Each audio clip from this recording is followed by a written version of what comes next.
விரும்புகிறேன். உபாகமம்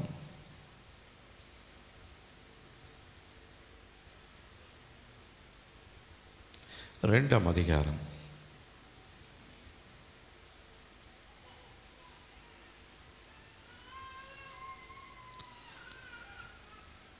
3ஆம் வசனம் 224வது பக்கத்தில் இருக்குது. உபாகமம் 2ஆம் அதிகாரம் 3ஆம் வசனம். நம்ம எல்லாரும் சேர்ந்து வாசிக்கலாம். நீங்கள் இந்த மலை நாட்டை சுற்றி திரிந்தது போதும், வடக்கே திரும்புங்கள். இந்த இடத்துல மோசேயின் மூலமாக கர்த்தர் இஸ்ரவேல் ஜனங்களுக்கு ஒரு வார்த்தையை சொல்லுகிறார். அவங்கள அழைத்த பொழுது, எகிப்திலிருந்து அழைத்த பொழுது, பாலும் தேனும் ஓடுகிறதான கானான் தேசத்துக்குள்ளே கொண்டு போவேன் என்று சொல்லி தான் தேவன் வாக்கு பண்ணி அவர்களை அழைத்திருந்தார். அது வெறும் 40 நாட்களுக்குள்ளாக போய் சேர வேண்டியதான அந்த தூரமாக இருந்தது. ஆனால் இந்த ஜனங்களிடத்தில் காணப்பட்டதான கோபம், குறை சொல்லுதல், தேவனுக்கு விரோதமான காரியங்கள், இவைகள் எல்லாம் செய்யறதுனாலே கர்த்தர் அந்த 40 நாட்களையும் 40 வருடங்களாக கர்த்தர் மாற்றினார். அதனால் அவங்க என்ன பண்ணாங்க அப்படின்னா, அந்த ஒரு குறிப்பிட்ட இடத்தையே அவங்க சுற்றி சுற்றி கொண்டு வந்து கொண்டிருந்தாங்க. அந்த முடிவில் தான் மோசேயை பார்த்து சொல்கிறாரு மறுபடியும் ஆண்டவர், நீங்கள் இந்த மலை நாட்டை சுற்றி திரிந்தது போதும், வடக்கே திரும்புங்கள். அப்போது நம்முடைய பிரச்சனைகளுக்கு ஒரு முடிவை உண்டாக்குகிறதான தேவன் இந்த நாளிலே நம்மோடு இடைப்படுகிறார். நீங்கள் சுற்றி திரிந்தது போதும், 40 வருடங்கள் நீங்கள் இந்த நான் கொடுக்க இருந்ததான அந்த தேசத்தை நீங்கள் அடையாமல் நீங்கள் சுற்றி திரிந்து கொண்டிருந்தீங்க போதும். உங்களுக்கு நீங்கள் என்ன பண்ணுங்கள், வடக்கு பக்கமாக திரும்புங்கள். இந்த முஸ்லீம்ஸ்லாம் பார்த்திங்கன்னா தொழுகை பண்ணும் பொழுது அவங்க எந்த பக்கமாக திரும்பி பண்ணுவாங்க தெரியுங்களா? எந்த பக்கம் பண்ணுவாங்க? அவங்களுடைய தொழுகை வடக்கு பக்கமாக தான் பண்ணுவாங்க. ஏன்னா வடப்புறத்தில் தான் தேவனுடைய ஆலயம் இருக்கிறது. தானியேலில் கூட வாசிக்கும் பொழுது, தானியேல் அந்த தேசத்தில் இருந்தான், அடிமையாக பிடிக்கப்பட்டிருந்தான். அந்த ஜனங்கள் எல்லாரும் அந்த ராஜா கிட்ட சொல்லி, ராஜாவே உண்மை இல்லாமல் வேறு எந்த தெய்வத்தையும் 40 நாட்களுக்கு யாரும் கும்பிடக்கூடாதுன்னு சொல்லி ஒரு ஆர்டர். அப்படி கும்பிட்டா அவங்களுக்கு சரியான தண்டனை கொடுக்கணும்னு சொல்லி, இந்த தண்டனை நிறைவேற்ற வேண்டும் என்று சொல்லி அவங்களுடைய புஸ்தகத்தில் எழுதி வைத்திருந்தாங்க. இதை ராஜா தன்னுடைய முத்திரை மோதிரத்தினாலே அவர் முத்திரை போட்டிருந்தார். தானியேலுக்கு இது நன்றாக தெரியும். அந்த ராஜாவை தான் தவிர வேறு யாரையும் இந்த குறிப்பிட்ட நாட்களில் வணங்கக்கூடாது, ஜெபம் பண்ணக்கூடாதுன்னு சொல்லி தெரிந்திருந்துமே இவர் என்ன பண்ணுறாருன்னா, தன்னுடைய அறையில் ஜன்னல்கள் எல்லாம் திறந்திருக்க அந்த வடபக்கத்தில் இருக்கிறதான அந்த சீயோன் மலையை பார்த்து அவர் ஜெபிக்கிறார்.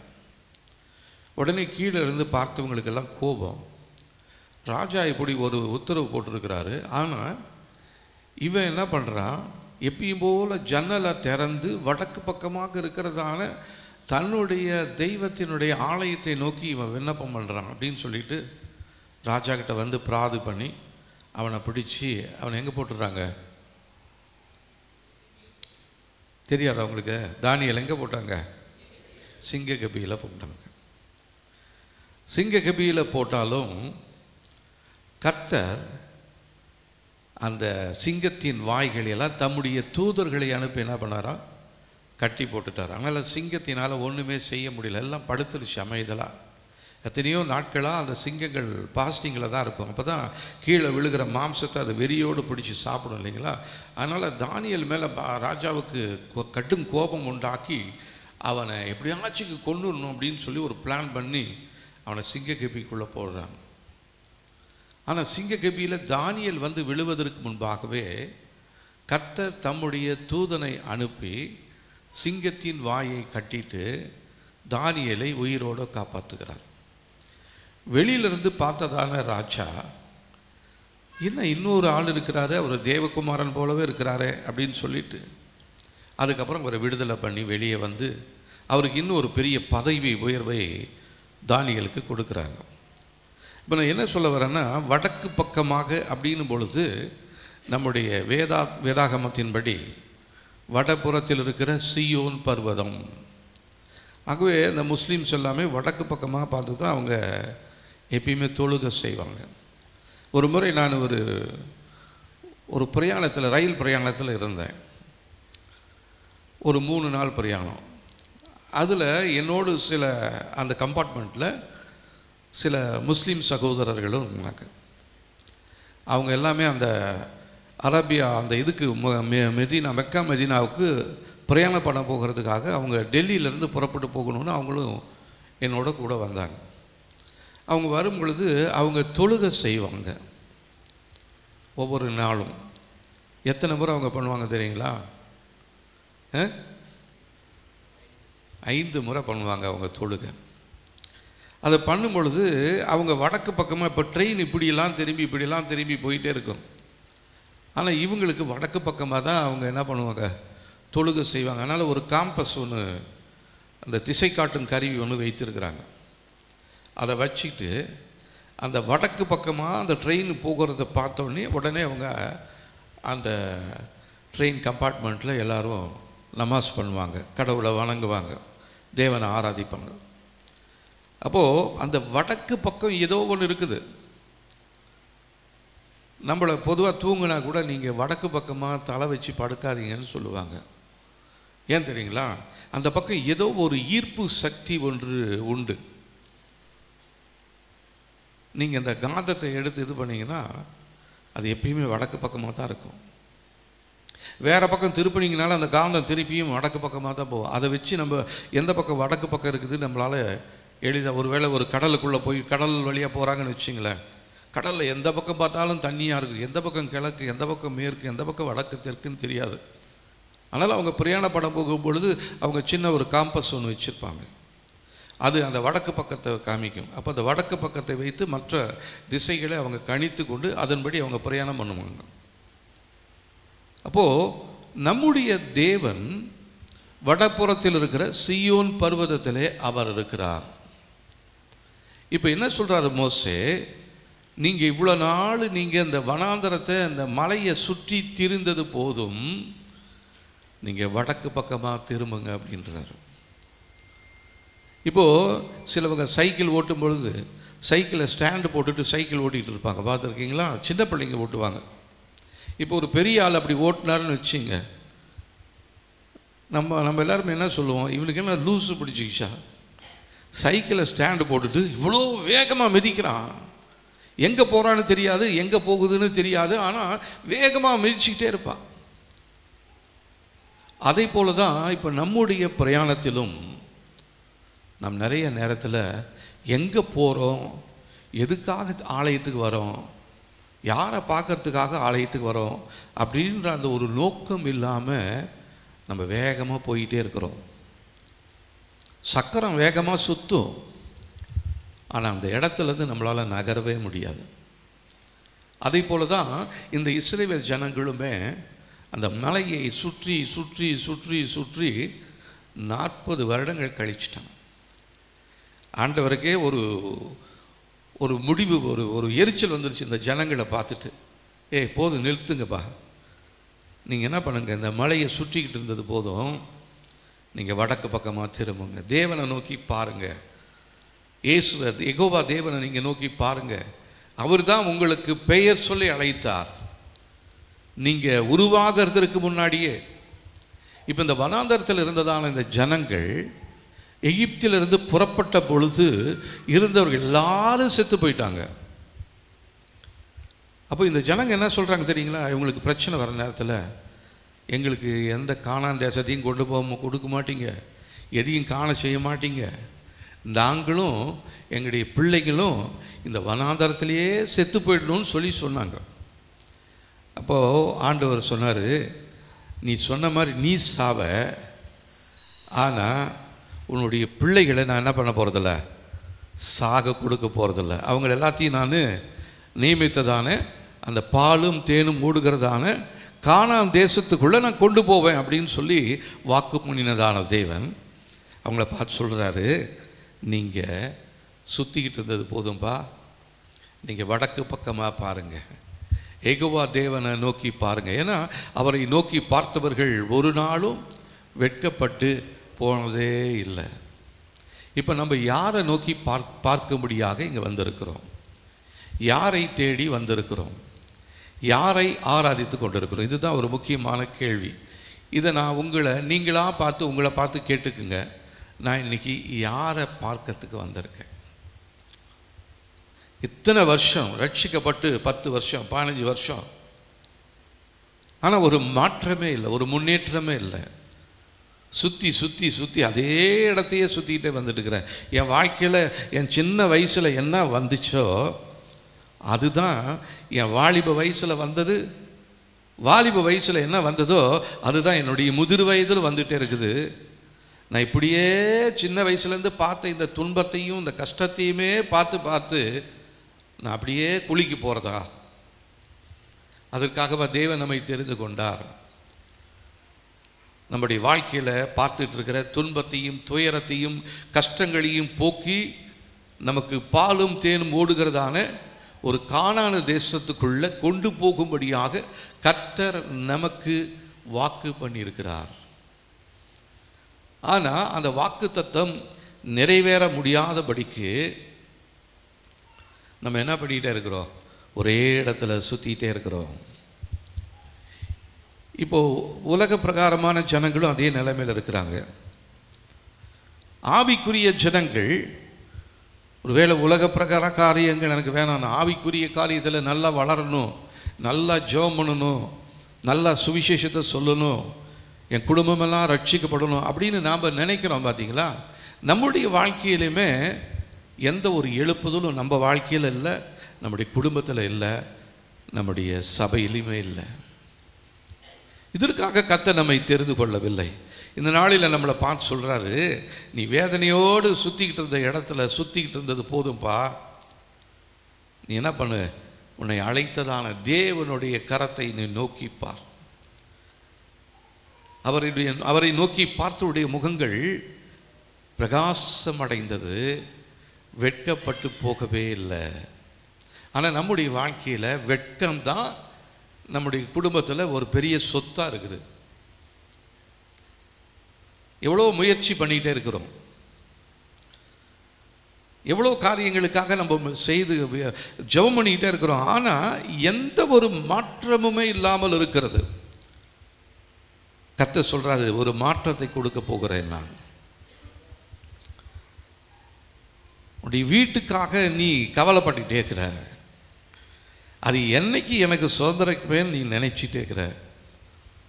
கர்த்தர் சொல்கிறார், அதை நீ சீக்கிரமாக சுதந்திரித்துக் கொள்ளுவ. அது ஏன் தெரியுமா சுதந்திரிக்க முடியல?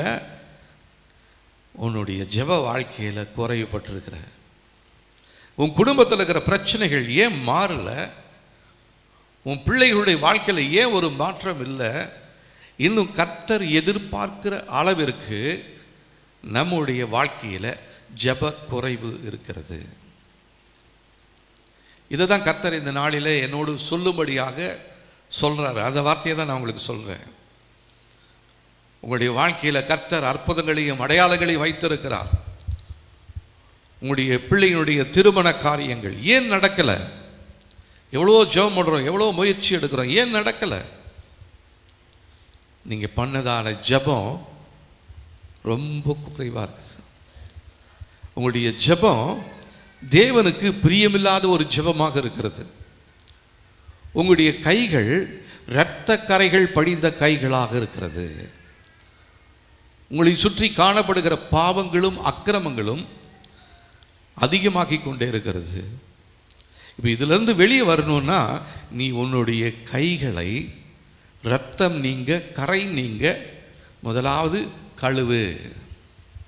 உன் இருதயத்தை நீ இயேசுவின் இரத்தத்தினால கழுவும்படியாய் ஒப்புக்கொடு. அப்படின்னு ஆண்டவர் சொல்கிறாரு. இப்போ நம்ம முழுசுமாக தேவனுடைய பிள்ளைகளாகிய நாம் இந்த நாளிலே நம்மோடு பேசுகிற வார்த்தையை கேட்டு அதன்படி நடக்க நம்மை ஒப்பு கொடுக்க வேண்டியது மிகவும் அவசியமாக இருக்கிறது. இல்லைன்னா இந்த 40 வருஷம் இல்லை, இன்னும் 400 வருஷம் இருந்தாலும் உன் வாழ்க்கையில் மாறவே மாறாது. ஏன் உன் குடும்பத்தில் கடந்த நாட்களில் ஒரு சகோதரி, அவங்க ஒரு ஹிந்து குடும்பத்தை சேர்ந்தவங்க, ஹைதராபாத்லேருந்து ஃபோன் பண்ணாங்க.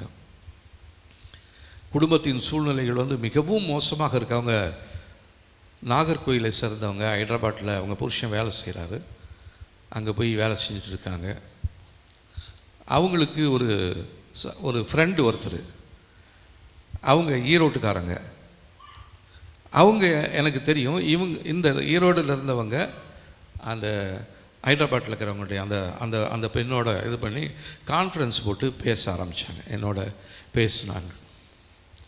அப்போ இதுக்கு நடுவில் இந்த ஈரோட்டில் இருந்ததான இந்த பொண்ணு, அது கடந்த நாட்களில் நாங்கள் ஜெபம் பண்ணிக்கிட்டு இருந்தோம் 3 நாள். போன வாரத்தில் செவ்வாய், புதன், வியாழன். அப்போது திடீரென்று அந்த மகள் ஃபோன் பண்ணாங்க. நான் என்னன்னு கேட்டேன். என்னை அப்பான்னு தான் கூப்பிடுவாப்பா, இந்த மாதிரி என்னுடைய பேங்க்கில் கிரெடிட் கார்டு அந்த அக்கௌண்ட்டில் 1,92,000 ரூபா நாங்கள் கட்டணும். அதுக்காக தான் உங்ககிட்ட சொல்லி நான் ஜெபம் பண்ண சொன்னேன். உங்கள் மகன் அந்த கடனை அடைக்கக்கூடியதான அந்த காரியத்தை குறித்து ஒரு பிரசங்கம் பண்ணார். அதில் ஒரு ஜெபம் ஒன்று அனுப்பிச்சி விட்டுருந்தார். அந்த ஜெபத்தை நான் பெற்ற நாட்களிலிருந்து அந்த ஜெபத்தை பண்ணி கொண்டே இருந்தேன். பேங்க்லேருந்து இப்போது எனக்கு நேற்று ஒரு மெசேஜ் வந்தது. அந்த 1,90,000 கடனை எல்லாத்தையும் கழிச்சிட்டு நீ இன்னும் வெறும் 80,000 ரூபா கட்டினா போதும் என்று சொல்லி அந்த பேங்க்லேருந்து ஒரு அறிவிப்பு சொன்னாங்க. அதுவும் ஈஸியாக இன்ஸ்டால்மெண்ட்டில் கட்டுறதுக்கு அந்த பேங்க் எனக்கு ஒரு அறிவுரை கூறியிருக்கு. அதை சாட்சி சொல்ல முடியாது, நான் உங்களுக்கு சொல்கிறேன் அப்படின்னாங்க. இப்போ இந்த மக தான் அந்த ஹைதராபாத்தில் இருக்கிறதான பெண்ணை என்னோடு தொடர்பு படுத்தி நாங்கள் பேசணும். அந்த பெண்ணுக்கு இயேசுவை குறித்து அவ்வளோவா தெரியாது. அவங்க இருக்கிற வீட்டிலேருந்து மேலே மாடியிலேருந்து பார்த்தா பக்கத்தில் ஒரு சிலுவை தெரியுமா, ஒரு சர்ச்சில். அந்த சிலுவையை நோக்கி பார்த்துட்டு அந்த பொண்ணு ஜெபம் பண்ணுமா. ஆனால் நான் ஜெபம் பண்ணுறேன், என் வாழ்க்கையில் எந்த பிரச்சனையும் மாறலையே, சீக்கிரமாக மாறாதா, இதற்கு ஏதாவது குறுக்கு வழி இருக்குதா, எளிதாக மாறுறதுக்கு ஏதாவது வழி இருக்குதா, என் ஃப்ரெண்டு அவளுக்கு இவ்வளோ கடன் இருந்துச்சு, அதை மாற்றுறதுக்கு பாதிக்கு பாதியாக அதை குறைக்கிறதுக்கு தேவன் உதவி செய்தார்னு அவள் சொல்கிறா. ஆனால் என் வாழ்க்கையில் இந்த சாட்சி சொல்கிறதுக்கு எனக்கு ஒரு சான்ஸ் கிடைக்காதா? என் வாழ்க்கையில் இருக்கிற துயரங்கள், துன்பங்கள் இவ்விதமாக இருக்கிறது. அப்போ நான் அந்த மகளோட சொன்னேன், நீங்கள் இன்னும் ஜெபம் பண்ணணுமா? நான் எவ்வளோ நேரத்துக்கு ஜெபம் பண்ணுறது, நீ எவ்வளோ நேரம் ஜெபம் பண்ணுற அப்படின்னு. ஏதோ எனக்கு வேலை கிடைக்கும் பொழுது என் வேலையெல்லாம் போயிட்டு எனக்கு இந்த ஞாபகம் வந்துச்சுன்னா நான் ஜெபம் பண்ணுவேன். அப்படி இல்லை, உங்களுடைய குடும்பத்தினோட வேரிலிருந்து, உங்களுடைய குடும்பத்தின் அஸ்திபாரத்திலிருந்து தீமையான காரியங்கள் அநேகமாக இருக்கிறது. அதெல்லாம் மாறினா தான் உங்களுடைய சூழ்நிலையை கர்த்தர் மாற்றுவார் அப்படின்னு. அந்த பொண்ணுக்கு அது புரியல. எனக்கு எப்படியாச்சும் சீக்கிரமாக இதிலேருந்து ஒரு விடுதலையை வாங்கித்தாங்க அப்படின்னு சார். அதை தான் திருப்பி அந்த பொண்ணு சொல்லிகிட்டே இருக்குது.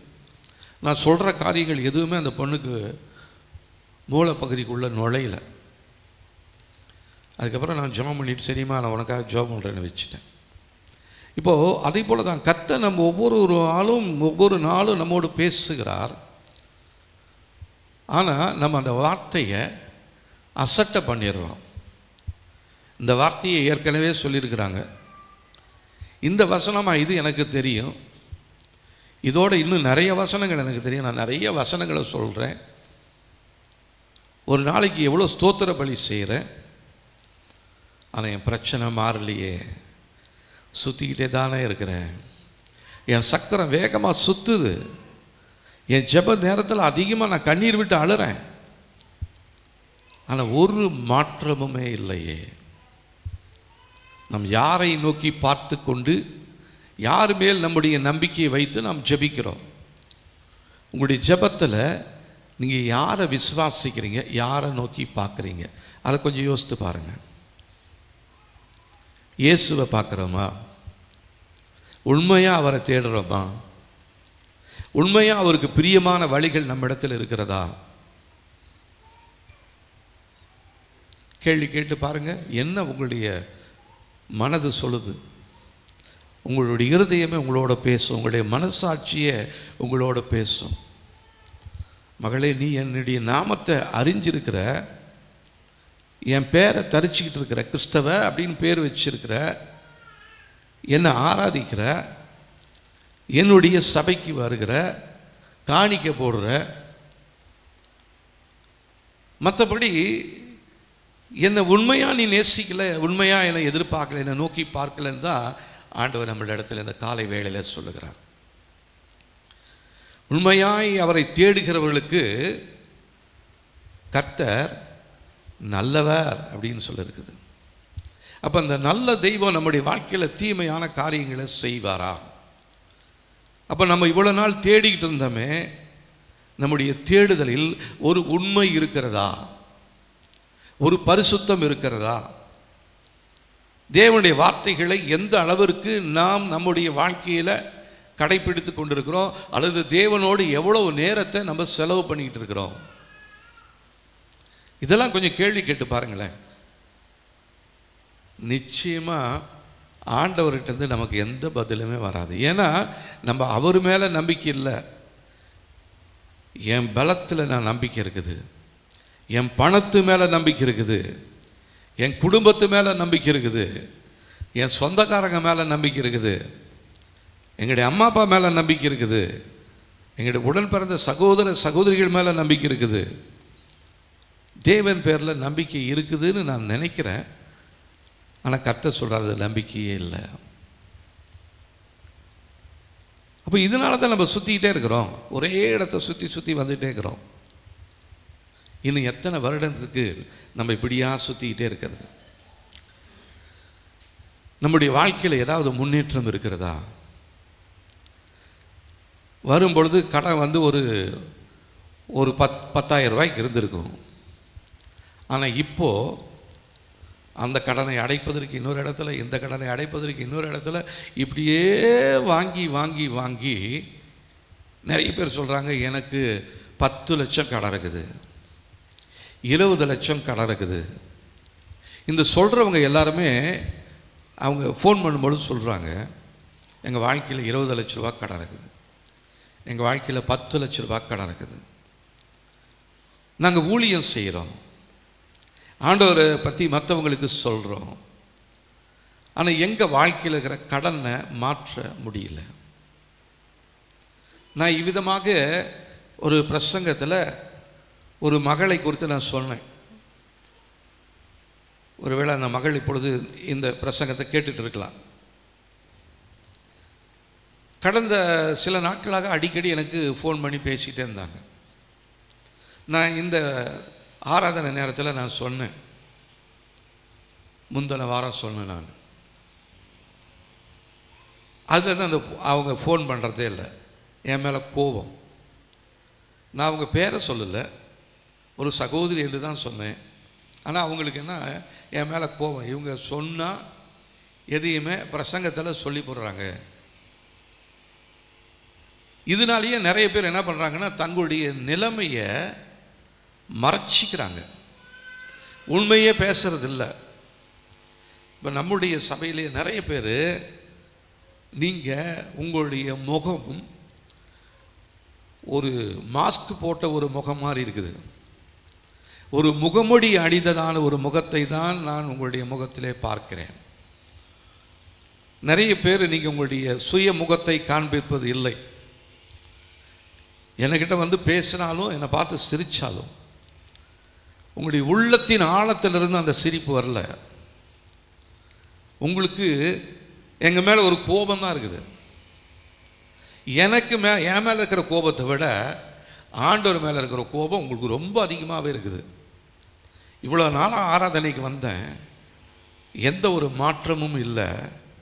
இங்கே வந்தால் இவங்க அந்த ஜெபம் பண்ணுங்க, இந்த ஜெபம் பண்ணுங்க, இப்படி பண்ணுங்க, அப்படி பண்ணுங்கன்னு சொல்கிறாங்க. எல்லா ஜெபத்தையும் பண்ணுறாங்க, ஆனால் எந்த மாற்றமுமே இல்லை.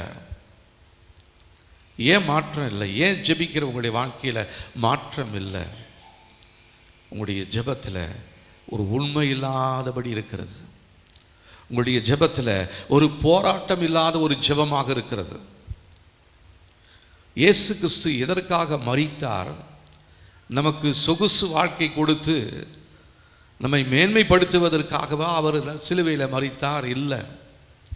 அதைவிட உயர்ந்த ஒரு எண்ணம், அவரை போல நம்மை மாற்றும்படியாகவே இயேசு சிலுவையில் தன்னை ஒப்பு கொடுத்தார்.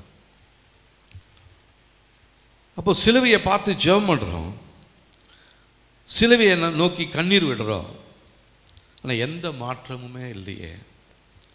நீங்கள் சிலுவையை பார்க்குறீங்க, அதற்கு பின்பாக இருக்கிற தேவகுமாரனை நீங்கள் பார்க்கல. நிறைய பேர் சிலுவை கழுத்தில் மாட்டிக்குவாங்க, சிலுவையில் வீட்டில் மாட்டிடுவாங்க, சவுத்தில் மாட்டிடுவாங்க. நிறைய பேர் என்ன பண்ணுவாங்கன்னா, வேலைக்கு போகும்பொழுது அந்த சிலுவைக்கு முன்னாடி போய் கையெடுத்து கும்பிட்டு, சிலுவையை என்ன பார்த்துக்கோ, என் கூடவா, எனக்கு விடுதலையத்தா. இது உண்மையான ஜெபம் கிடையாது. சிலுவையில் நமக்காக மரித்ததான இயேசு கிறிஸ்துவை அந்த சிலுவையின் மூலமாக நாம் பார்க்க வேண்டும். அதன் மூலமாய், சிலுவையின் மூலமாய் கர்த்தர் நமக்கு சம்பாதித்து கொடுத்திருக்கிறதான அத்தனை ஆசீர்வாதங்களையும் நாம் பெற்றுக்கொள்ள வேண்டும். அதற்கு ஒரு மன தைரியம் வேண்டும், அதற்கு ஒரு பரிசுத்தம் வேண்டும். சிலுவையை பார்க்கறத விட்டுட்டு சிலுவையில் இருக்கிற இயேசுவை நோக்கி பார்ப்போம். அவர் எப்படிப்பட்டவராக இருந்தார்? எதற்காக அவர் இந்த பூமிக்கு வந்தார்? பரலோக ராஜ்யத்தெல்லாம் விட்டுட்டு, வானாதி வானங்களை விட்டுட்டு இந்த பூமிக்கு வந்ததற்கு காரணம் என்ன? நீங்களும் நானும் யாரை போல இருக்கிறோம்? யாரை போல இருக்கிறோம்? தைரியமாக சொல்ல முடியுமா? இயேசுவை போல இருக்கிறோம். ஆதியாகமம் 1ஆம் அதிகாரம்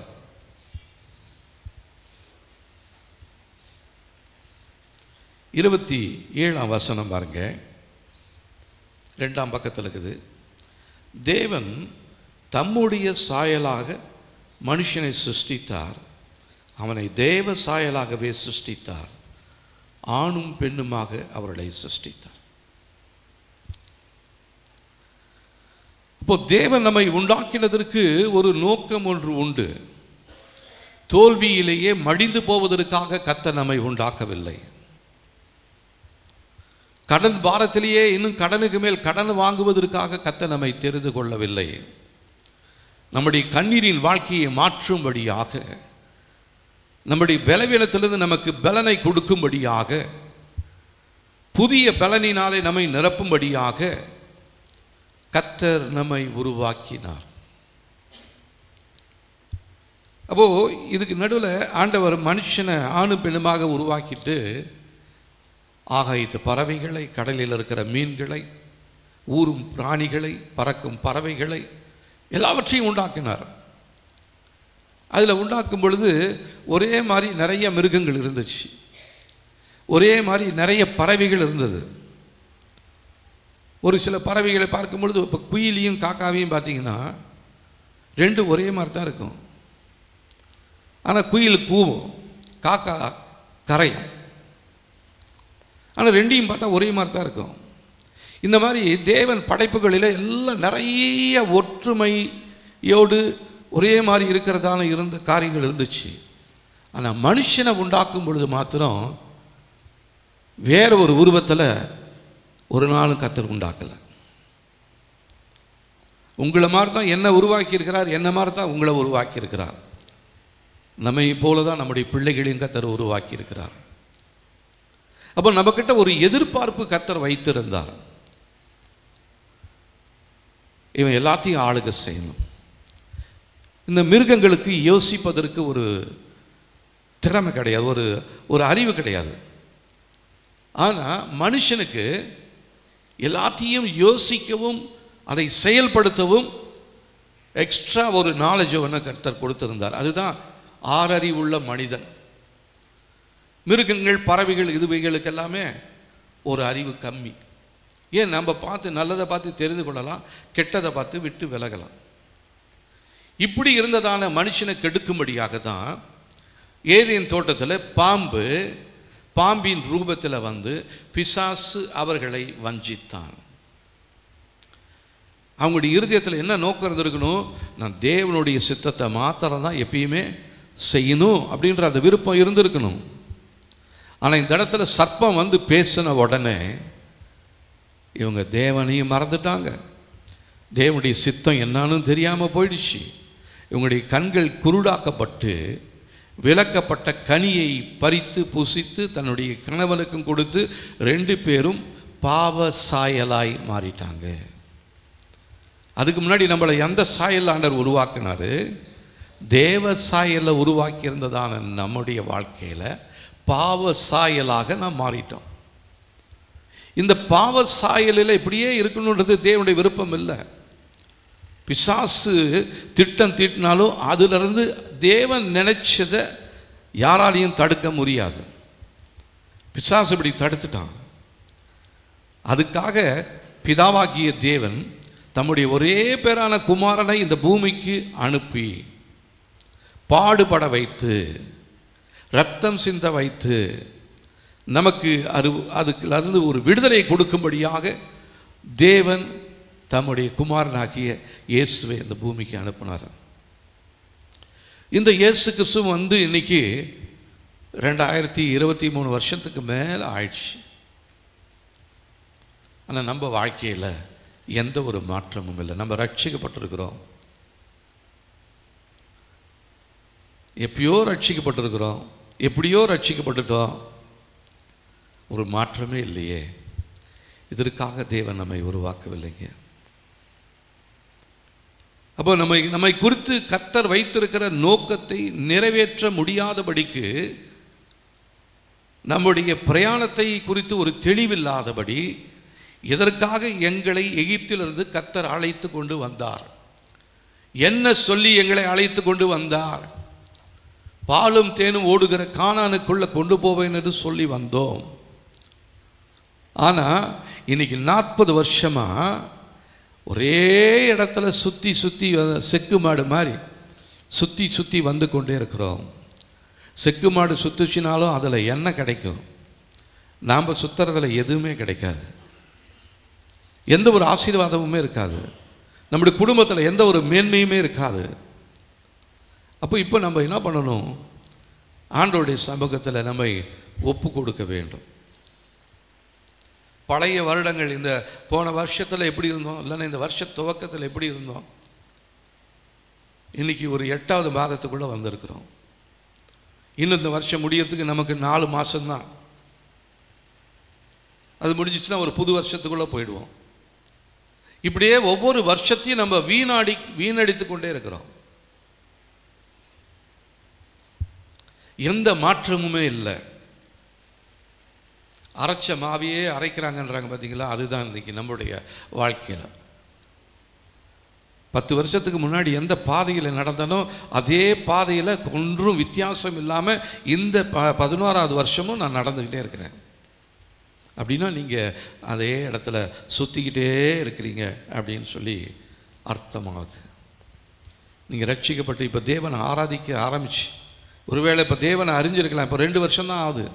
2 வருஷத்தில் உங்களுக்கு மாற்றமே இல்லையா? அப்படின்னா நீங்கள் சுற்றிக்கிட்டே இருக்கிறீங்க அப்படின்னு சொல்லி அர்த்தம். ஆகவே நம் கடந்த காலத்தில் நம்முடைய வாழ்க்கையில் ஏற்பட்ட தீமைகள், போராட்டங்கள் இன்றும் நம்முடைய வாழ்க்கையில் மறுபடியுமாய் வந்து கொண்டு இருக்கிறது என்று சொன்னால் என்ன அர்த்தம்? நம்ம சுற்றின இடத்துலையே சுற்றிக்கிட்டு இருக்கிறோம், எந்த விதமான மாற்றமும் இல்லை. நிறைய தேவனுடைய வார்த்தைகளை நம்ம தெரியுது. நிறைய பேருக்கு எங்கே போகிறோன்னே தெரியாமல் போயிட்டு இருக்கிறாங்க. இந்த 40 வருஷமாக அவங்க துவங்கினதான நாளிலிருந்து கர்த்தர் அவங்களுக்கு ஒரு ஆசீர்வாதத்தை கொடுத்தாரு. 40 வருஷமாக அவங்க போட்ட சட்டை பழசாக போகலையாம். ஒரு 5 வயசு பையனாக தொடங்கியிருப்பான். இப்போ அவனுக்கு 35 வயசு. அந்த 5 வயசு போட்ட சட்டை, அந்த ட்ரௌசரு இப்போ இந்த 35 வயசுலையும் போட்டுட்டு இருக்கிறான்னா எப்படி இருக்குது பார்த்துங்க. அப்படி தான் கர்த்தர் கொண்டு வந்திருக்கிறாரு. அவங்க போட்ட செருப்பு தேயவே இல்லையா? அப்போ அவங்க நடக்கலையா? அது எந்த இடத்துல நடந்தாங்க? வனாந்தரத்தில் நடந்தாங்க. தேஞ்சி போயிருக்கணும். 40 வருஷத்தில் 400 ஜோடி மாற்றிருப்பாங்க. மாற்றமே இல்லை. அவ்வளோ புதுசாக கர்த்தர் அவங்களை நடத்தி கொண்டு வந்தார். இப்போ நம்முடைய வாழ்க்கையை கொஞ்சம் திரும்பி பாருங்கள். ஆண்டவரை ஏற்றுக்கொண்ட நாளிலிருந்து நாம் நடந்து வந்த பாதைகளை சற்று திரும்பி பாருங்கள். எதில் கர்த்தர் உங்களுக்கு குறைவு வைத்தார்? இல்லைங்க, நான் இந்த ஜெபம் என் வாழ்க்கையில் இன்னும் நடக்கலைங்க. நீ யாருக்கிட்ட நோக்கி ஜெபம் பண்ண? அவர் சொல்கிறார், என் நாமத்தினால நீங்கள் எதை கேட்டாலும் நான் உங்களுக்கு செய்வேன்னு சொல்லியிருக்கிறாரு. அப்போ நீங்கள் யாருக்கிட்ட நீங்கள் உங்களுடைய ஜெபத்தை வேண்டுதலை வச்சிங்க? இது வரலும் அவர் விரும்பின வண்ணமாக உங்களுடைய ஜெப விண்ணப்பங்கள் இருந்ததா? அவருக்கு பிரியமான காரியங்கள் உங்களுடைய வாழ்க்கையில் இருக்குதா?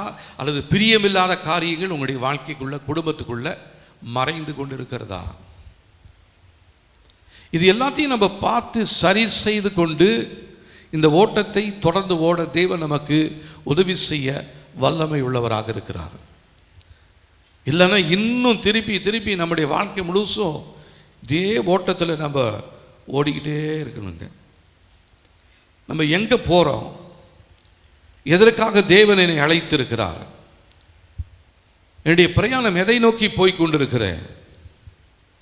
கானானை நோக்கியா? அல்லது ஒரு சிலர் என்ன பண்ணிட்டாங்க, கானானை நோக்காமல் மறுபடியும் ரைட் அபவுட்னு சொல்லி பின்னுக்கு திரும்பி எகிப்து பக்கமாக போக ஆரம்பிச்சிட்டாங்க. காரணம், அங்கே இருந்ததான வெங்காயம், வெள்ளைப்பூண்டு, அது இது எவ்வளோ டேஸ்ட்டாக இருந்துச்சு. அதெல்லாத்தையும் விட்டுட்டு இந்த வனாந்தரத்தில் வெறும் ஒன்றுமில்லாத ஒரு சாப்பாடு, ஒரு மன்னானா என்னது? அது தேவ தூதர்கள் சாப்பிடுகிறதான ஆகாரம். கொஞ்சம் கசந்து போன தண்ணி வந்தவொடனே உடனே முறுமுறுப்பு. அந்த இடத்துல ஏன் கசந்து போன தண்ணி வந்துச்சு? தேவன் தம்முடைய மகிமையை நமக்கு காண்பிக்கும்படியாக, தேவன் யார் என்பதை நமக்கு உணர்த்தும்படியாகவே அந்த இடத்துல ஒரு கசந்து போன தண்ணீர் வந்தது. உடனே முறுமுறுப்பு, உடனே கல் எடுத்துக்கிறது, மோசையும் ஆரோனையும் அடிக்கிறதுக்கு.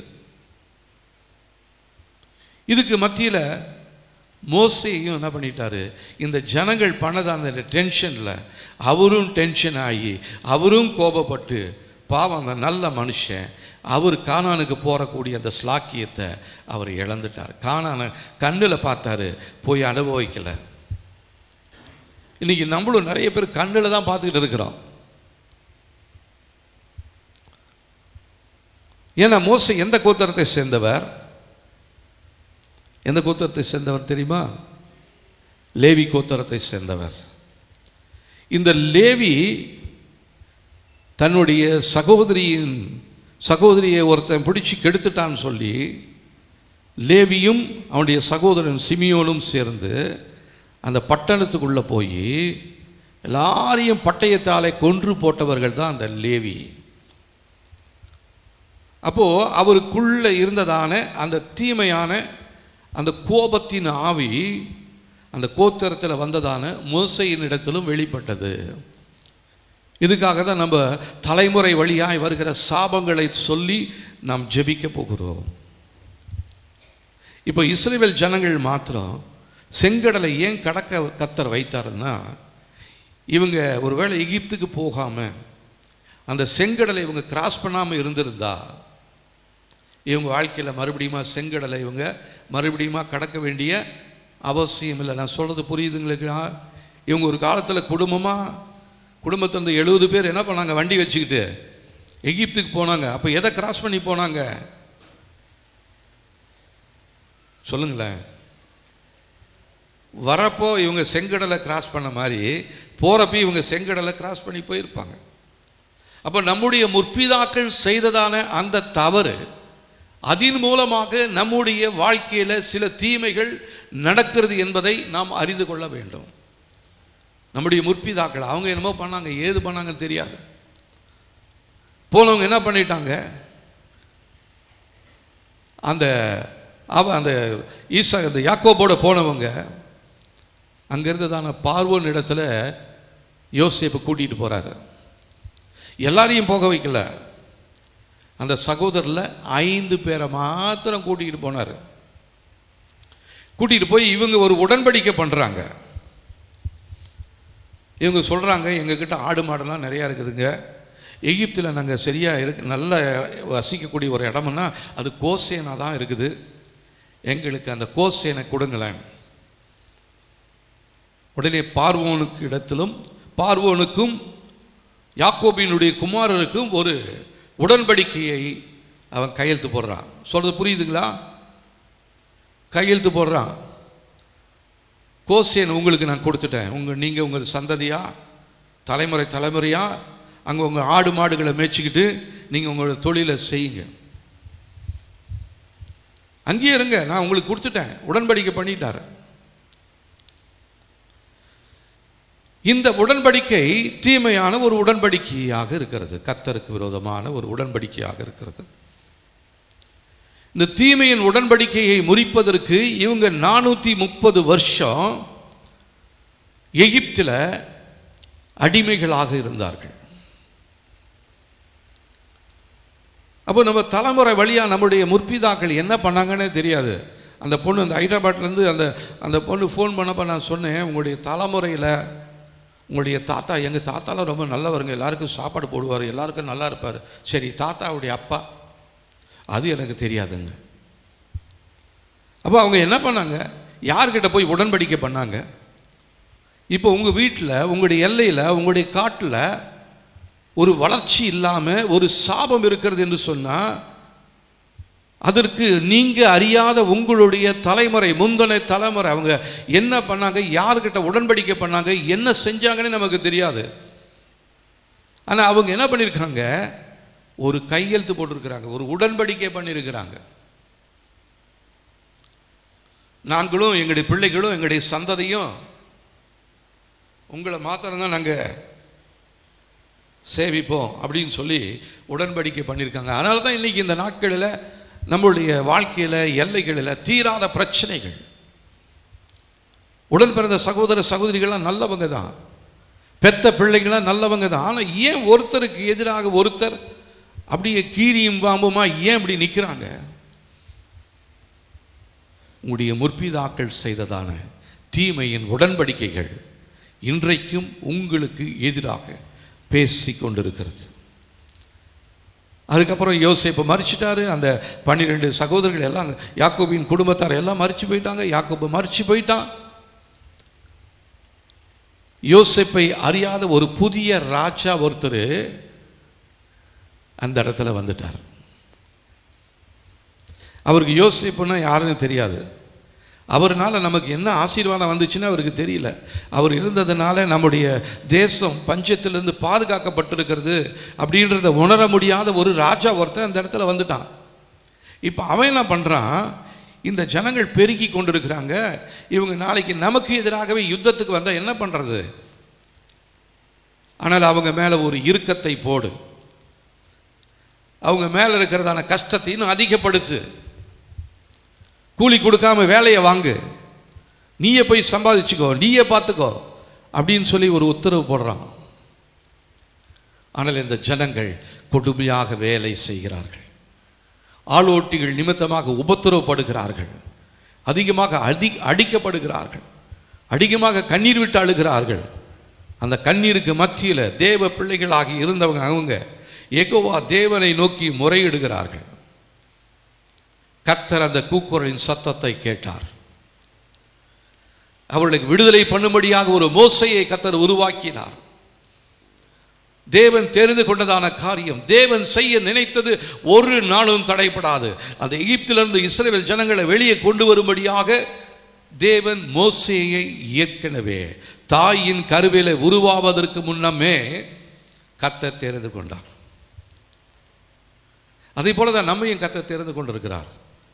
உங்களை எதுவும் நேற்று போன வருஷம் இல்லை முந்தின வருஷம் இல்லை, நீங்கள் பிறக்கிறதுக்கு முன்னாடியே உங்களுக்கு இன்னது தேவை, இந்த இடத்துல நீங்கள் வைக்கப்படுவீர்கள், உங்களுடைய குடும்பத்தின் சூழ்நிலை விதமாக இருக்கும், உங்களுடைய புருஷன் இப்படி குடிகாரனாக இருப்பான், உங்களுடைய மனைவி இப்படி கீழ்ப்படியாமலா போவாங்க, உங்களுடைய பிள்ளைங்க இப்படி கீழ்ப்படியாமல் போவோம், எல்லாத்தையும் ஆண்டவர் அறிந்தவர். அப்போ இன்னைக்கு கீழ்ப்படியாத பிள்ளைகளை நினைத்து நீங்கள் கவலைப்பட்டு இருக்க வேண்டிய அவசியம் இல்லை. நீங்கள் சுற்றிக்கிட்டு இருந்தது போதும். யெகோவா தேவனை பாருங்க, வடபுறத்தில் இருக்கிற சீயோன் பர்வதத்தை பாருங்க. சீயோன் மலையில் எந்த விதமான தீமையும் இல்லை, இருக்காது. கர்த்தர் அங்கிருந்து தான் ஜனங்களை ஆளுகை செய்து கொண்டிருக்கிறார். இப்போ நம்முடைய வாழ்க்கையை கர்த்தருடைய கரத்தில் கொடுக்கணுங்க. நம்ம சுற்றிக்கிட்டு இருந்தது போதும், நம்ம தேவனை நோக்கி நம்ம பார்க்க போகிறோம்.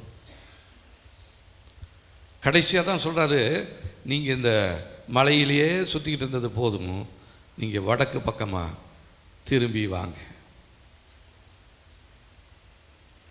இன்னொரு காரியத்தை நான் சொல்கிறேன் பாருங்க. நியாயாதிபதிகளின் புஸ்தகத்தில்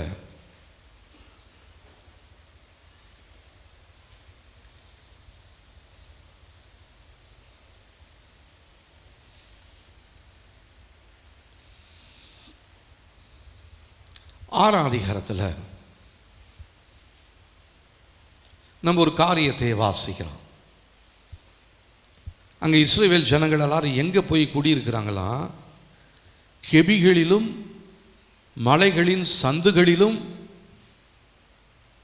எதிரிகள் நாட்டில் இருந்து வந்து நம்முடைய விளைச்சலை எல்லாம் கொள்ளை எடுத்து கொண்டு போகிறாங்களே அப்படின்னு சொல்லிட்டு பயந்து கொண்டு பாருங்க. 6ஆம் அதிகாரம் 2ஆம் வசனம் பாருங்க. மீதியானியின் கை இஸ்ரவேலின் மேல் பலத்து கொண்டபடியால் இஸ்ரவேல் புத்திரர் மீதியானின் நிமித்தம் தங்களுக்கு மலைகளில் உள்ள கெபிகளையும் குகைகளையும் அரணான ஸ்தலங்களையும் அடைக்கலாக்கி கொண்டார்கள். இஸ்ரவேலர் விதை விதைத்திருக்கும் போது மீதியானியரும் அமலேக்கியரும் கிழக்கத்தி புத்திரரும் அவளுக்கு விரோதமாக எழும்பி வந்து அவளுக்கு எதிரே பாளையம் இறங்கி காசாவின் எல்லை மட்டும் நிலத்தின் விளைச்சலை கெடுத்து இஸ்ரவேலிலே ஆகாரத்தையாகிடும் ஆடு மாடுகள் கழுதையாகிலும் வைக்காதே போவார்கள். அவர்கள் தங்கள் மிருக ஜீவன்களோடும் தங்கள் கூடாரங்களோடும் வெட்டுக்கிளிகளைப் போல திரளாய் வருவார்கள். அவர்களும் அவர்கள் ஒட்டங்களும் எண்ணி முடியதாக இருக்கும். இந்த பிரகாரமாக தேசத்தை கெடுத்து விட அதிலே வருவார்கள். இப்போ நம்முடைய வாழ்க்கையிலுமே இப்படி தான் திரளாக நம்ம ரொம்ப நல்லா இருக்கிறோம், நல்ல ஆசீர்வாதமாக இருக்கிறோம் அப்படின்ற பொழுது தான் பிசாசு நம்முடைய வாழ்க்கையில் வந்து தலையிடுவான். ஆண்டவர் அறியாத காலங்களில் அவன் சும்மா இருந்துட்டான். தேவனை எப்போ தேடி வந்தோமோ, எப்போ ரட்சிக்கப்பட்டோமோ, எப்போ ஞானஸ்நானம் எடுத்தோமோ, கர்த்தருக்கு வைராக்கியமாக இருக்கணும்னு நீங்கள் வைராக்கியமாக இருக்கிறீங்களோ அந்த நேரத்தில் தான் உங்களுடைய எதிராளியாகிய பிசாசு தன்னுடைய சேனைகளோடு உங்களுடைய வீட்டில் இருக்கிறதான உங்களுடைய பிள்ளைகளை கொள்ளையடிக்கும்படியாய், உங்களுடைய சரீரத்தில் இருக்கிற சுகத்தை கெடுக்கும்படியாய், உங்களை அடிமைப்படுத்தும்படியாய் கூட்டம் கூட்டமாக வருகிறார்கள். இப்போ ஏன் தெரியுதா? இப்போ ஏன்? நீங்கள் தேவனால் தெரிந்து கொள்ளப்பட்டவர்கள், தேவனால் அழைக்கப்பட்டவர்கள். தேவனுடைய அழைப்பு உங்கள் மேல் இருக்கிறது, தேவனுடைய அபிஷேகம் உங்கள் மேல் இருக்கிறது. அதனால தான் எதிராளிகள் கூட்டம் கூட்டமாய் வருகிறார்கள். இதுக்கு மத்தியில் ஒரு மனிதன், அவனுடைய பெயர் கிதியோன். என்ன பண்ணிட்டு இருக்கிறான்? பயந்துட்டு அந்த அறுவடை செய்யக்கூடியதான அந்த அறுவடைகளை எல்லாத்தையும் இப்போ அவன் நிலத்தில் விளைச்சதெல்லாம் நல்லா கொஞ்சம் வளர்ந்துருக்குது. இவனுக்கு பகீர் எப்போ மீதியானியர் வருவாங்களோ, எப்போ அமலேக்கியர் வருவாங்களோ, எல்லாத்தையும் வெட்டி எடுத்துகிட்டு போயிடுவாங்களோன்னு பயந்துக்கிட்டு பயத்திலேயே அந்த அறுவடை செய்ததான எல்லாத்தையும் தன்னுடைய வீட்டின் அருகிலேயே இவர் என்ன பண்ணிட்டு இருக்கிறாரு, மீதியானியரின் கைக்கு தப்புகிறதுக்காக ஆலைக்கு சமீபமாய் 11ஆம் வசனம் அதை போரடித்தான். ஆலைக்கு பக்கத்திலே போர் அடிச்சுட்டு இருக்கிறான். வந்தாலும் கொண்டு போய் ஆலைக்குள்ள ஒளிய வச்சிடலாம். இன்னைக்கு நம்முடைய வாழ்க்கை அப்படி தான் இருக்குது. பயத்திலேயே தான் இருக்கிறோம். ஒரு சந்தோஷமாக இல்லை. நல்ல ஒரு வேலை இருக்குது, நல்ல ஒரு சம்பாத்தியம் இருக்குது, நல்ல ஒரு வீடு இருக்குது, நல்ல ஒரு குடும்பம் இருக்குது. ஆனால் நம்மளால் சந்தோஷமாக இருக்க முடியல. எப்போ எது சம்பவிக்குமோன்னு ஒரு பயம். ஐயோ, போன மாதத்தில் இப்படி தான் நல்லா இருந்தேன், பணம் சம்பாதிச்சுட்டு வந்தேன், சம்பளம் வாங்கிட்டு வந்தேன், அடுத்த நிமிஷமே இப்படி ஒரு செலவு வந்துடுச்சு. இப்போ இந்த மாதம் சம்பளம் வாங்கிட்டு வரேன், இப்போ எவன் வந்து பிடுங்க போகிறானோ, என்ன பண்ண போகிறானோ, நமக்குள்ள ஒரு பயம். இப்படி பயந்துக்கிட்டு இருந்ததான அந்த கிதியோனை பார்த்து தான் ஒரு தேவதூதன் அவன் அருகில் வந்து அவனுக்கு சொல்கிறாரு, பராக்கிரமசாலியே, கர்த்தர் உன்னோடு இருக்கிறார். இப்போ கர்த்தர் நம்மளை பார்த்து சொல்கிறாரு, நீங்கள் சும்மா இந்த மலைவே சுற்றிட்டு இருந்தீங்க போதும், நீங்கள் வடக்கு பக்கம் திரும்புங்க, கர்த்தர் உங்களோடு இருக்கிறார், உங்கள் பிள்ளைகளோடு இருக்கிறார், உங்களுடைய சந்ததியோடு இருக்கிறார், உங்களுடைய தொழிலில் இருக்கிறார், உங்களுடைய எல்லைகளில் கர்த்தர் இருக்கிறார். அதை உணர முடியாதபடிக்கு நீங்கள் பயந்து கொண்டு இருக்கிறீங்க. அதனால் உங்களுடைய கண்களில் தெளிவாக பார்க்க முடியல. பயம் நிறைந்த கண்களில் உங்களுக்கு முன்பாக நிற்கிறது விரோதியா தேவனான்னு கூட தெரியல. நிறைய பேர் விரோதியை தேவன் நினச்சிட்டு போய் விழுறாங்க. நிறைய பேர் தேவனை விரோதியை பார்த்துட்டு ஒதுங்கி வராங்க. காரணம், அவங்களுடைய பயம் நிறைந்ததான கண்கள். இந்த அருண்டவனுக்கு இருண்டதெல்லாம் பேயின்னு சொல்லுவான் இல்லைங்களா? அருண்டவன் கண்ணுக்கு இருண்டதெல்லாம் பேய். இப்போ நம்ம அப்படி தான், நம்ம அரண்டு போயிருக்கிறோம். நம்முடைய சொத்தை, நம்முடைய சுகத்தை எவன் வந்து எந்த நேரத்தில் திருடிக்கிட்டு போவான்னு தெரியலையேன்னு சொல்லி.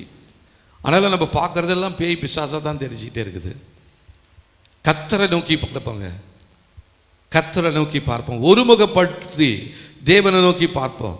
இப்போ நம்மளை பார்த்தா சொல்கிறாரு, பராக்கிரமசாலியே, கர்த்தர் உன்னோடு கூட இருக்கிறார். உடனே கிதியோன் சொல்கிறாரு, அப்பொழுது கிதியோன் அவரை நோக்கி, என் ஆண்டவனே, கர்த்தர் எங்களோடு இருந்தால் இவை எல்லாம் எங்களுக்கு நேரிடுவானேன். கர்த்தர் எங்களை எகிப்திலிருந்து கொண்டு வரவில்லையா என்று எங்கள் பிதாக்கள் எங்களுக்கு விவரித்து சொன்ன அவருடைய அற்புதங்கள் எல்லாம் எங்கே? இப்பொழுது கர்த்தர் எங்களை கைவிட்டு மீதியானியர் கையில் எங்களை ஒப்பு கொடுத்தாரே என்றான். எங்கெங்க அற்புதம் நடக்குது? எங்கள் வாழ்க்கையில் ஒரு அற்புதமுமே நடக்கலையே. நாங்கள் எதிர்பார்த்துட்டு இருக்கிற எந்த நல்ல காரியமும் எங்கள் வாழ்க்கையில் நடக்க மாட்டேனுது. மாறாக தீமையே தானே நடந்துகிட்டே இருக்குது. நல்லதையே பார்க்க முடியாதா? என் வாழ்க்கை இப்படியே போயிடுமா? கர்த்தர் சொல்றாரு, பராக்கிரமசாலியே, கர்த்தர் உன்னோடு இருக்கிறார். அதுக்கு நீ என்ன செய்யணும் அப்படின்னா, உன்னுடைய குடும்பத்தில் இருக்கிறதான உன்னுடைய தகப்பன் வீட்டின் வழியாக செய்த கட்டப்பட்டதான விக்கிரக மேடைகள் இருக்கிறது பாருங்க.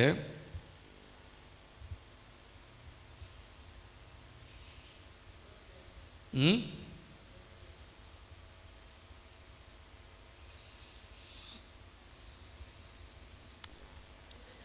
25. அன்று ராத்திரியிலே கர்த்தர் அவனை நோக்கி, நீ உன் தகப்பனுக்கு இருக்கிற காளைகளில் 7 வயதான 2ஆம் காளையை கொண்டு போய் உன் தகப்பனுக்கு இருக்கிற பாகாலின் பலிபீடத்தை தகர்த்து அதன் அருகே இருக்கிற தோப்பை வெட்டி போடு. இந்த கற்பாறை உச்சியிலே பாங்கான ஒரு இடத்தில் உன் தேவனாகிய கர்த்தருக்கு ஒரு பலிபீடத்தை கட்டி அந்த 2ஆம் காளையை கொண்டு வந்து அதை வெட்டி போட்டதான தோப்பியினுடைய கட்டை விறகுகளின் மேல் சர்வாக தகனமாக பலியிட கடவாய். இப்போ எங்கே இருக்குது பாகாலுடைய பலிபீடம்? யார் வீட்டுது? உன் தகப்பனுடைய வீட்டுது. அப்போ நம்முடைய சந்ததியில் நம்முடைய தகப்பன் வீட்டு வழியாக பாகாலின் பலிபீடம் கட்டப்பட்டிருக்கிறது. கர்த்தர் என்ன சொல்றாரு? அதை போய் முதல்ல வெட்டு உட. அதுக்காக தான் இந்த யுத்த ஜெபத்தை கர்த்தர் நமக்கு செய்ய சொல்லுகிறார். உங்களுடைய அஸ்திபாரத்தில் மறைஞ்சிருக்கிறதான, உங்களுடைய தகப்பன் வீட்டு வழியாக வந்ததான, கட்டப்பட்டிருக்கிறதான அந்த பாகாலின் பலிபீடத்தை நீ தகர்த்து போடு. இப்படி சொன்னாலும் அவன் என்ன பண்ணா, பகல்ல செய்யறதுக்கு பயந்துக்கிட்டு ராத்திரியில் தன் வேலையாட்களில் 10 பேர், 27 வசனம், 10 பேரை சேர்த்து கர்த்தர் சொன்னபடியே செய்தான். அவன் தன் தகப்பன் குடும்பத்தாருக்கும் அந்த ஊர் மனுஷருக்கும் பயப்பட்டபடியினாலே இதை பகலிலே செய்யாமல் இரவிலே செய்தான். இப்போ நம்முடைய வாழ்க்கையில் அந்தங்காரங்கள் மூடிக்கொண்டிருக்கிறது, காரிருள் தேசத்தை மூடிக்கொண்டிருக்கிறது.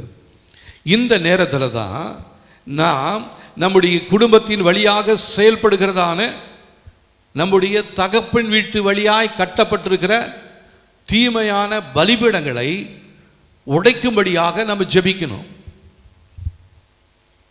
சொல்றது புரியுதுங்களா? அப்ப ஏன் எங்க வாழ்க்கையில் இப்படி பிரச்சனை? உங்களுடைய தகப்பன் வீட்டு வழியாக கட்டப்பட்டிருக்கிற பாகாலின் பலிபீடம் ஒன்று இருக்கிறது. உங்களுக்கு என்று ஒரு குலதெய்வம் ஒன்று இருக்கிறது. அதற்காக நீங்களே எத்தனையோ முறை போய் குலதெய்வத்திட்ட போய் நீங்க வேண்டுதல் வைத்திருப்பீங்க. அதெல்லாம் முறிச்சு ஜெபம் பண்ணிட்டனே. உங்களுடைய அப்பா செஞ்சது அதையும் முறிச்சிட்டனே. உங்களுடைய தாத்தா செஞ்சது அதையும் முறிச்சிட்டனே. உங்களுடைய தாத்தாவுடைய அப்பா, பாட்டேன், பூட்டேன், இவங்க செய்ததான எல்லா தீமையான காரியங்களும் இன்றும் அந்த பலிபீடத்திலிருந்து உங்களுக்கு எதிராக கிரியை செய்து கொண்டிருக்கிறது. அதனால தான் நான் என்கிட்ட கேட்கும் பொழுது நான் சொல்லுவேன், தீமையின் பலிபீடங்களை உடைத்து போடுங்கள். அது சாதாரணமானது அல்ல. அது எத்தனையோ தலைமுறையை வழியாக அது மேலே கட்டி அதை மறுபடியுமாக அதை புதுப்பித்து அதன் மேலே தங்களுடைய குடும்பத்தை அர்ப்பணித்து தங்களுடைய சந்ததியை ஒப்பு கொடுத்து எவ்வளோ பலிகளை செலுத்தி இருக்கிறாங்க. உங்கள் மேலே திரளான தீமையின் பலிகள் இவ்வளவு பெருசாக இருக்கும் பொழுது நீங்கள் பண்ணுற இந்த கொஞ்சம் ஜபம், இந்த 5 நிமிஷத்து ஜபம், பிசாசு பாப்பா இதெல்லாம் என்ன ஜுஜிபி, இதெல்லாம் நீ என்ன ஜபம் பண்ணுற? உன் மேலே எவ்வளோ பெரிய சாபம் இருக்குது தெரியுமா? உன்னை நான் அவ்வளோ சீக்கிரம் விட்டுருவேனா? இவ்வளோ நாள் என்ன ஆராய்ச்சிக்கிட்டு இருந்தா, நீ இன்னைக்கு நம்ம புதுசாக ஏசுன்னு ஓடிக்கிட்டு இருக்கிற அப்படின்னு அவன் மிகுந்த பலத்தோடு கோபத்தோடு உங்களுடைய வாழ்க்கையில கிரியை செய்து கொண்டிருக்கிறபடினால் நீங்கள் இன்னும் அந்த மலையவே சுத்தி சுத்தி வந்து கொண்டிருக்கிறீர்கள். இப்போ கர்த்தர் சொல்றாரு, நீ மலையை சுத்திக்கிட்டு இருந்தது போதும், நீ வடக்கு பக்கமா திரும்ப, யெகோவாவை பாரு, அவருடைய நாமத்தை நீ ஆராதி, அவருடைய பிரியமான காரியங்களை நீ செய்ய, உன்னுடைய முற்பிதாக்கள் செய்ததான எல்லா தீமையான காரியங்களையும் நீ உடைச்சி போடு. கிதியோன் அதுதானே செய்கிறாரு.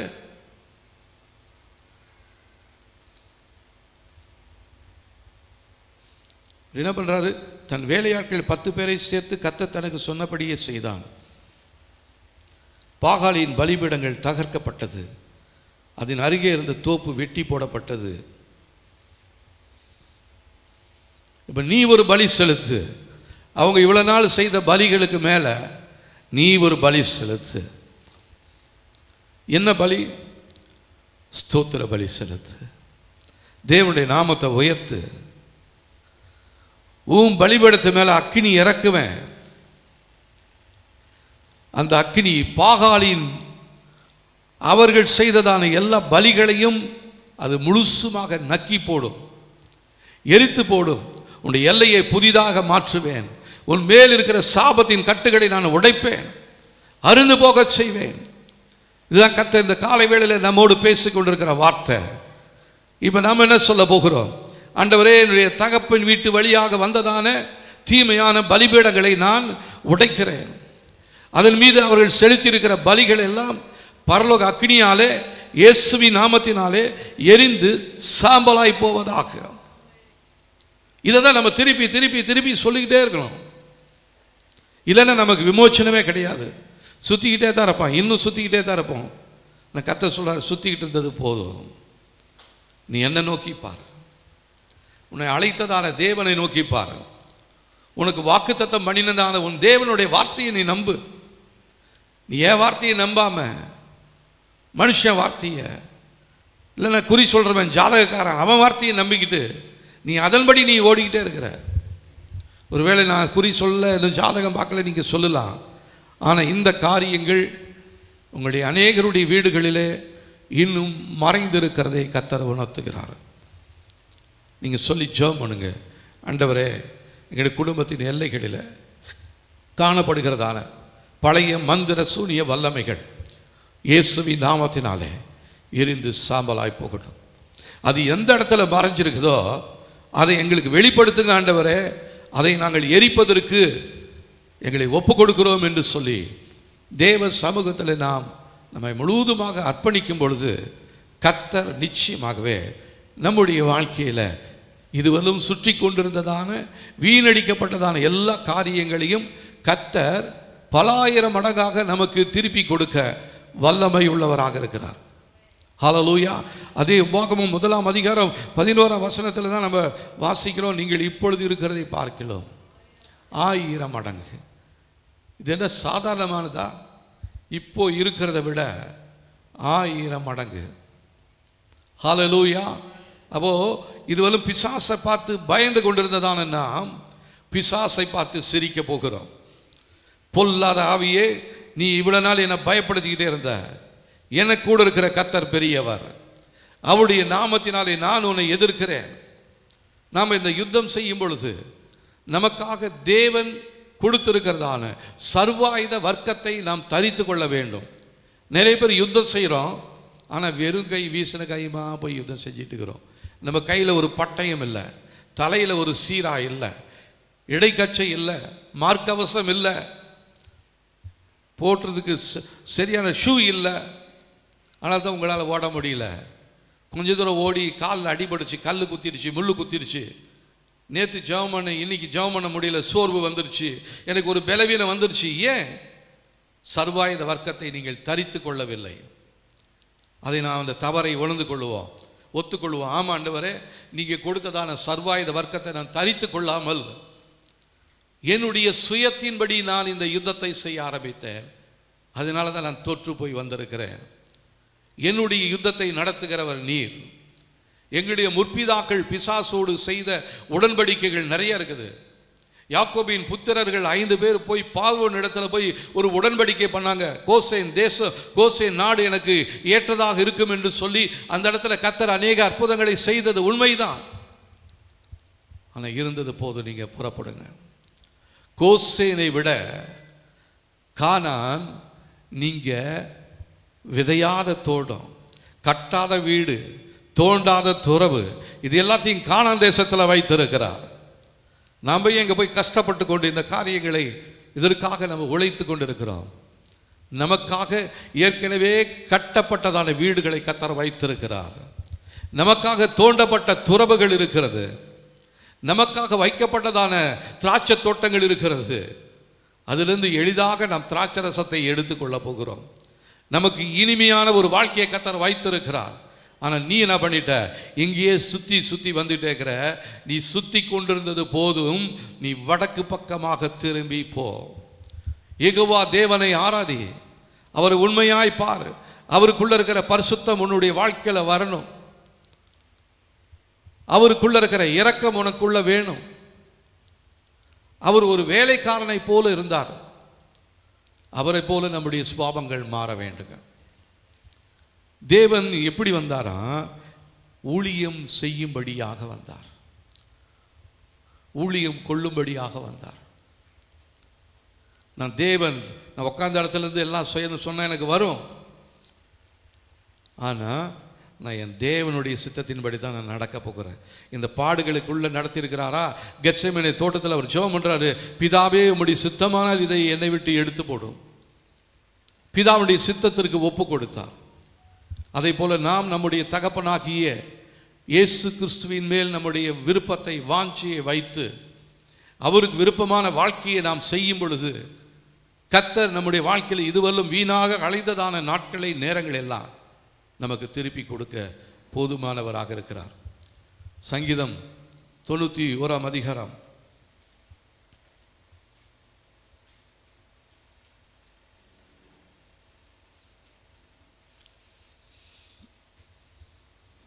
14ஆம் வசனம், நாங்கள் எங்கள் வாழ்நாள் எல்லாம் களி கூர்ந்து மகிழும்படி காலையிலே எங்களை உமது கிருபையால் திருப்தியாக்கும்.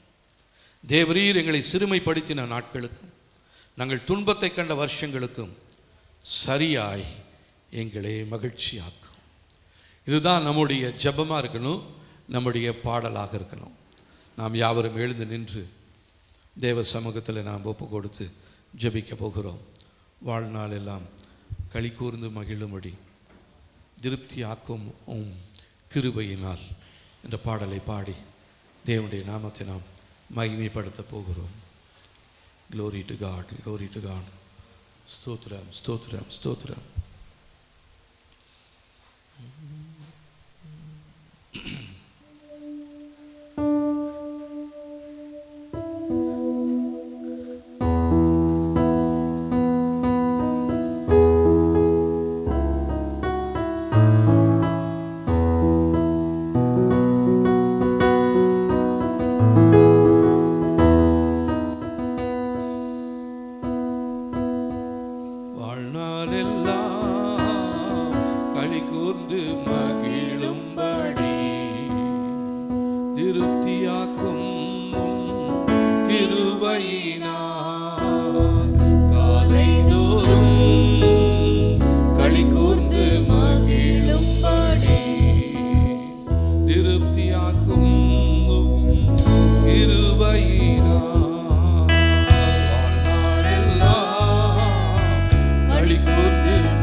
மகிழச் செய்யும்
செய்யும் நல்லவரே வல்லவரே நன்றி ஐயா நாள் முழுதும் நல்லவரே வல்லவரே நன்றி ஐயா நாள் முழுதும் வாழ்நாளெல்லாம் களி கூர்ந்து மகிழும்படி திருப்தியாக்கும் கிருபையினால் காலைதோறும் மகிழ்ந்து களிக்கும்படி திருப்தியாக்கும் கிருபையினால் செய்யும் செயல்களை செம்மைப்படுத்தும் செயல்கள் அனைத்திலும் வெற்றி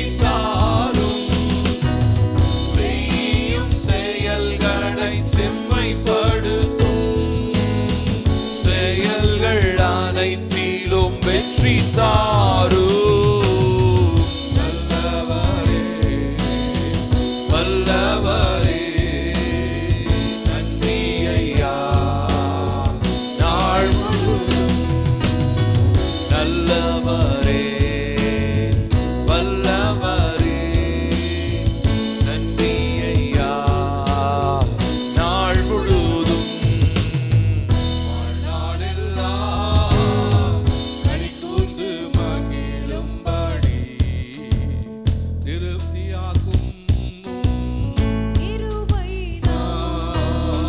காலைதோறும் களி கூர்ந்து மகிழும்படி திருப்தியாக்கும் கிருபையினால் நாட்களை எண்ணும் அறிவை தாரும் ஞானம் நிறைந்த இதயம் தாரும் நாட்களை எண்ணும் அறிவை தாரும் ஞானம் நிறைந்த இதயம் தாரும் நல்லவரே வல்லவரே நன்றி ஐயா நாள் முழுதும் நல்லவரே வல்லவரே நன்றி ஐயா நாள் முழுதும் வாழ்நாளெல்லாம் களி கூர்ந்து மகிழும்படி திருப்தியாக்கும் கிருபையினால் காலைதோறும் களி கூர்ந்து மகிழும்படி திருப்தியாக்கும் கிருபையினால். கிதியோனை பார்த்து கர்த்தருடைய தூதன் வந்து சொல்றாரு, பராக்கிரமசாலியே கர்த்தர் உன்னோடு இருப்பான். ஆனால் இவனும் பயந்துட்டு இருக்கிறான்.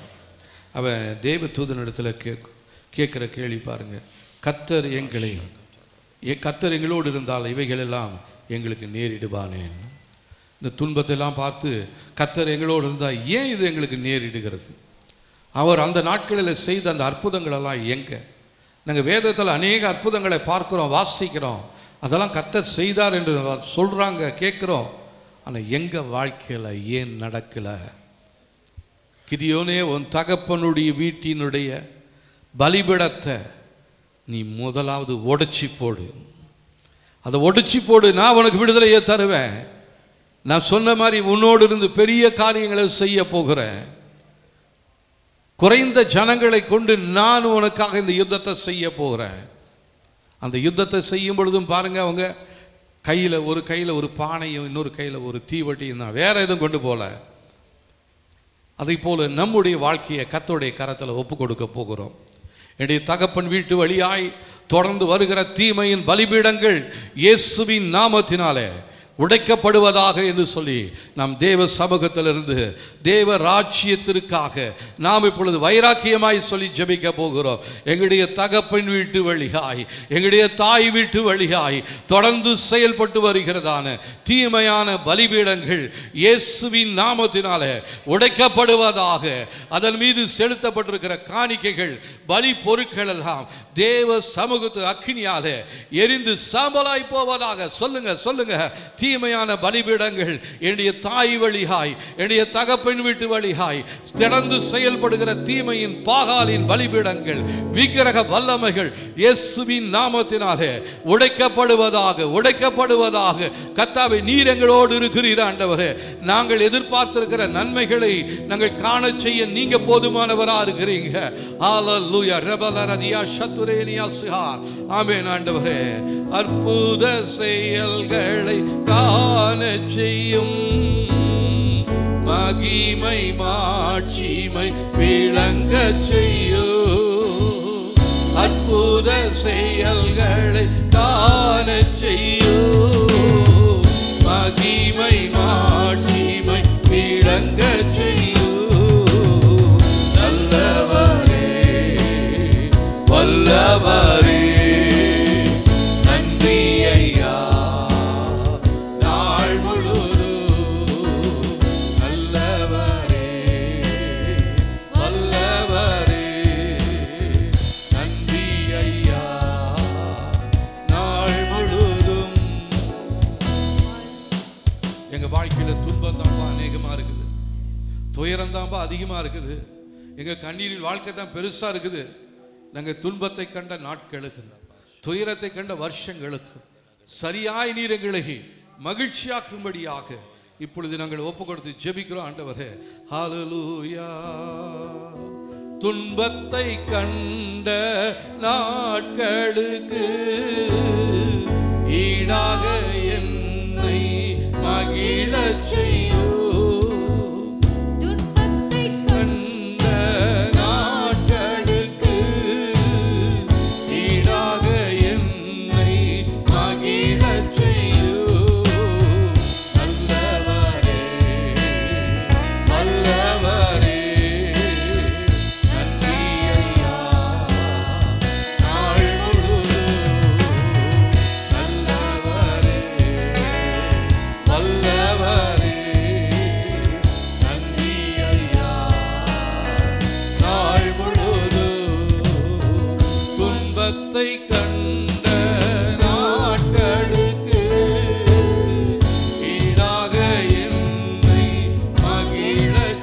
ஆண்டவரே பார்த்து சொல்லுங்க.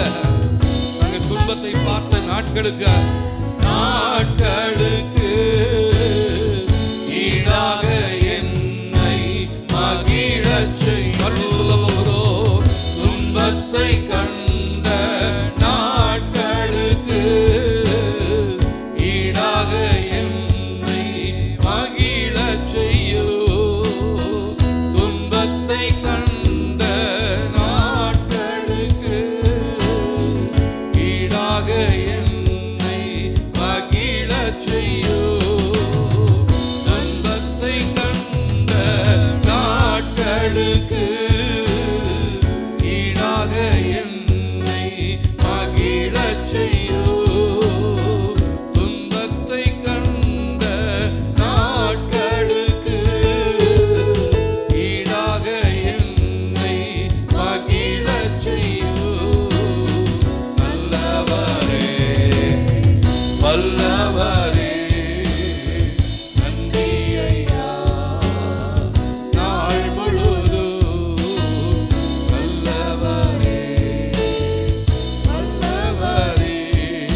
காலைதோறும் களி கூர்ந்து மகிழும்படி திருப்தியாக்கும் கிருபையினால்.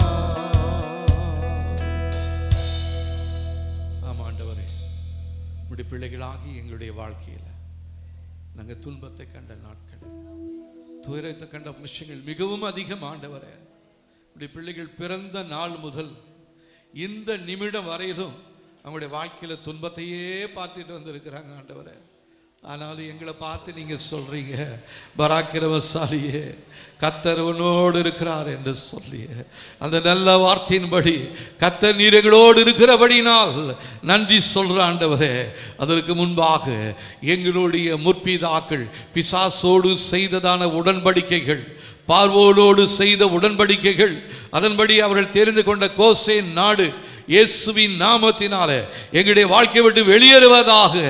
எங்களுக்கும் எங்களுடைய சந்ததிக்கும் இடையில செய்யப்பட்டிருக்கிற தீமையான உடன்படிக்கைகள், பொருத்தனைகள் எல்லாம் இயேசுவின் நாமத்தினாலே எரிந்து சாம்பலாய் போகும்படியாக, இயேசுவின் நாமத்திலே எரிந்து சாம்பலாய் போகும்படியாக சொல்லி ஜெபிக்கிறோம் ஆண்டவரே. எங்களுடைய தகப்பன் வீட்டு வழியாய் தொடர்ந்து செயல்பட்டு வருகிற தீமையின் பலிபீடங்கள் இயேசுவின் நாமத்தினாலே உடைக்கப்படுவதாக, உடைந்து போவதாக. தீமையின் பலிபீடங்கள் உடைக்கப்படுவதாக. எங்களுடைய வாழ்க்கையில நாங்கள் இதுவரையிலும் எதிர்பார்த்திருக்கிறதான எல்லா அற்புதங்களும் அதிசயங்களும் இயேசுவின் நாமத்தினால எங்களுடைய எல்லைகளுக்குள்ளாக உண்டாகும்படியாக நாங்கள் சொல்லி ஜெபிக்கிறோம் ஆண்டவரே. இந்த ஜெபத்தில் கலந்து கொண்டிருக்கிற நம்முடைய பிள்ளைகள் யாவருக்காகவும் நன்றி. ஒவ்வொருடைய வாழ்க்கையிலும் தேவனுடைய சித்தம் மாத்திரம் நடக்கட்டும் ஆண்டவரே. தடைகள் எல்லாவற்றையும் மாற்றி போடுவீராக, அதிசயங்களை செய்வீராக. இந்த செய்தியை கேட்டுக் கொண்டிருக்கிற ஒவ்வொருடைய வாழ்க்கையிலும், ஒவ்வொருடைய எல்லையிலும் காணப்படுகிற தீமையின் பலிபீடங்கள் உடைக்கப்படுவதாக, உடைந்து போவதாக. அதன் மீது செலுத்தப்பட்டிருக்கிற எல்லா பலிகளும் காணிக்கைகளும் இயேசுவின் நாமத்தினாலே தேவ சமூகத்து அக்கினியால் எரிந்து சாம்பலாய் போவதாக ஆண்டவரே. இந்த நாள் முதல் கர்த்தருடைய ஆசீர்வாதம் உடைய பிள்ளைகளுடைய வாழ்க்கையில் பெருகுவதாக. ஒரு விஷயம் கூட தாழ்த்துகிறோம், நாங்கள் ஒருவரும் இதற்கு தூரமானவர்கள் அல்ல ஆண்டவரே. கர்த்தர் நீர் எங்களை நேசித்து எங்களுக்காக ரத்தம் சிந்தினீங்களே, நீங்கள் சிந்தினதான ரத்தத்தின் மூலமாய் எங்களுக்கு விடுதலையை கொடுப்பதற்காக நன்றி. தொடர்ந்து நடத்துங்க. எல்லா தீமைகளுக்கும் பலவீனங்களுக்கும் விலக்கி பாதுகாத்து கொள்ளுங்க. அதிசயங்களை செய்யுங்க. இயேசுவின் நாமத்தில் ஜெபிக்கிறோம் நல்ல பிதாவே, ஆமென்.